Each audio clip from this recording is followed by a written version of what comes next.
Kakinada port నుంచి విదేశాలకు ration బియ్యం ఎగుమతిని నియంత్రించేందుకు జిల్లా యంత్రాంగం మరింత పటిష్ట చర్యలు చేపట్టింది. కాకినాడ డీప్ వాటర్ పోర్టు వద్ద మరో చెక్ పోస్టు ఏర్పాటు చేసి తనిఖీలు ముమ్మరం చేశారు. ఇక మరిన్ని వివరాలు మా ప్రతినిధి సాయికృష్ణ కాకినాడ నుంచి అందిస్తారు. కాకినాడ తీరం నుంచి విదేశాలకు రేషన్ బియ్యం ఎగుమతి అవ్వకుండా నియంత్రించేందుకు ప్రభుత్వం అన్ని చర్యలు తీసుకుంటోంది.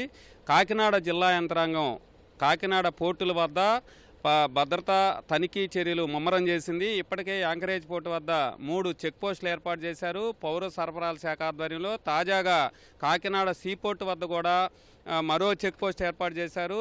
ప్రస్తుతం ఇక్కడి నుంచి పోర్టు లోపలికి వెళ్లే లారీలన్నింటినీ కూడా గేటు బయటే చెక్ పోస్ట్ వద్ద తనిఖీ చేయనున్నారు. సాధారణ బియ్యం రకాలతో ఎగుమతులతో పాటు లోపలికి రేషన్ బియ్యం సునాయాసంగా వెళ్లటం గత నెలలో కలెక్టర్తో పాటు ఉప ముఖ్యమంత్రి పవన్ కళ్యాణ్ యాంకరేజ్ రిపోర్టును పరిశీలించి తనిఖీలు చేసి రేషన్ బియ్యం వెళ్లడంపై తీవ్ర ఆగ్రహావేశాలు వ్యక్తమైన నేపథ్యంలో ప్రభుత్వంతో పాటు కాకినాడ జిల్లా యంత్రాంగం కూడా చర్యలు ముమ్మరం చేసింది. ఇక్కడ ఈ చెక్ పోస్ట్ వద్ద పౌర సరఫరాలతో పాటు పోలీస్, రెవెన్యూ, ఇతర శాఖల అధికారులందరూ కూడా ఎప్పటికప్పుడు తనిఖీలు నిర్వహించి లోపలికి రేషన్ బియ్యం వెళ్లకుండా నియంత్రించేందుకు ఇక్కడ చర్యలు తీసుకుంటున్నారు. ఇక్కడ అధికారులు, ఉన్నతాధికారులు కూడా ఎప్పటికప్పుడు పర్యవేక్షణ చేయటం, నివేదికలు జిల్లా కలెక్టర్కు అందించేందుకు 4 చెక్ పోస్టుల వద్ద కూడా 24 గంటలు కూడా సిబ్బందిని ఏర్పాటు చేశారు.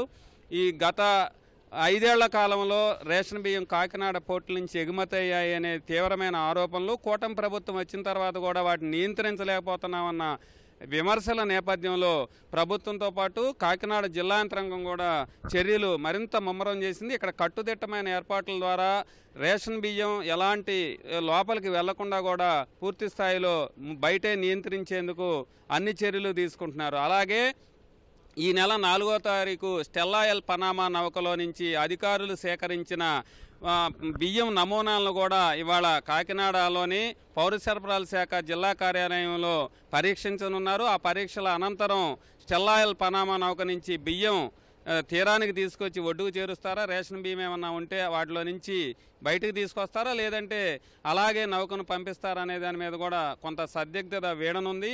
స్టెల్లా పనామా నౌక అక్కడ సముద్రంలో నిలిపి ఉండటం వల్ల ఇప్పటికే దాంట్లో ఎగుమతి చేసుకున్న ఎగుమతిదారులకు డ్యామరేజ్ ఛార్జీలు రోజు సుమారు 20 లక్షల రూపాయల వరకు కూడా ఛార్జీలు పడుతున్నాయి. వాటిని చెల్లించే అంశం పైన కూడా ఎగుమతిదారులు తీవ్రమైన ఆందోళన నెలకొంది. దీనికి సంబంధించి కూడా కలెక్టర్ షాన్ మోహన్ ఎగుమతిదారులతో కూడా చర్చించారు. దీనిపై ఎలాంటి నిర్ణయం తీసుకుంటారు అనేది కూడా ఆసక్తి రేపుతోంది. స్టెల్లా పనామా కాకినాడ తీరంలోనే ఇప్పటికీ 20 రోజులుగా నిలిచే ఉంది.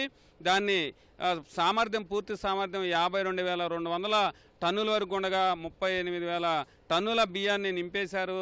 ఆ తర్వాత మిగతా బియ్యాన్ని నింపి దాన్ని ఇక్కడి నుంచి గమ్యస్థానానికి ఎప్పుడు చేరుస్తారనేది, ఆ నౌక ఎప్పుడు కదులుతుందనేది మీద కూడా కొంత ఆసక్తి నెలకొంది. అయితే పూర్తి స్థాయిలో ప్రభుత్వం, జిల్లా యంత్రాంగం నివేదికల అనంతరం దీనిపై ప్రతిష్టంభన వేడే అవకాశాలున్నాయి. కెమెరామెన్ రాజశేఖర్తో సాయికృష్ణ, ఈటీవీ న్యూస్.